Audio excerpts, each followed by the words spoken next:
For decades, a shadow haunted California, leaving a trail of terror across the state. Over 50 brutal rapes, 13 cold-blooded murders, and countless break-ins. But who was this phantom, and how did he evade capture for so long? This is the chilling story of the Golden State Killer, a case that took over 40 years to crack wide open. The year is 1976. In a quiet Sacramento neighborhood, a woman is brutally attacked in her home. This was the beginning. The attacks were systematic, methodical, never leaving a clue behind. The media dubbed him the East Area Rapist, but as the attacks spread across California, his name evolved and his legend grew. He had a pattern, breaking into homes in the dead of night, tying up husbands, raping wives, and then vanishing into the dark. But what the public didn't know was that this was just the beginning of a much larger spree of violence. As the years passed, the attacks turned deadlier. By 1979, the assailant had become more brazen, murdering couples in their own homes. The authorities were baffled. They had a list of crimes, but no suspect, no face, no name. They were chasing a ghost. The East Area Rapist morphed into the original Night Stalker, a cold-blooded killer who took lives with precision and without remorse. He knows they have, DNA because he left DNA. But at the time, not a big deal. Fast forward to today.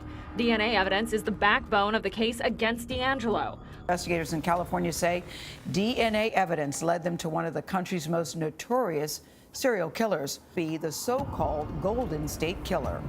That elusive predator is accused of about 50 rapes and 12 murders, crimes that terrorized California in the 1970s and 80s. It wasn't until 2001, through DNA evidence, that authorities realized these two terrifying criminals were one and the same, the Golden State Killer. For years, the case went cold, but technology caught up with the killer. In 2018, investigators used a groundbreaking method, genetic genealogy. They uploaded the killer's DNA to an online genealogy database, leading them to a family tree with thousands of members. Piece by piece, they narrowed it down to one man, James DeAngelo, a former police officer. This man, who had once sworn to protect, had instead used his skills to stalk and kill. He was arrested in April 2018, bringing an end to one of the most notorious crime sprees in American history. But what drove DeAngelo? Experts believe he was motivated by deep-seated anger, likely stemming from personal failures and a need to exert control.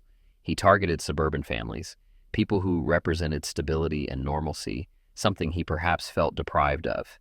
This case is a testament to the importance of persistence in law enforcement. Decades of detective work, combined with the latest in DNA technology, brought a killer to justice. It shows that no matter how much time has passed, justice can still be served. The Golden State Killer's capture should serve as a blueprint for solving other cold cases. Never underestimate the power of persistence, technology, and teamwork. The world has seen the incredible results of combining old-fashioned detective work with modern genetic tools. There are still countless cases out there waiting to be solved. For those hunting the next killer or finding closure for grieving families, let this case be your guide. Never give up and always keep pushing the boundaries of what's possible. The story of the Golden State Killer is a reminder that justice may be delayed, but it is not denied. We may never fully understand what drove Joseph DeAngelo to commit these horrific acts, but thanks to the relentless work of investigators, his reign of terror is finally over.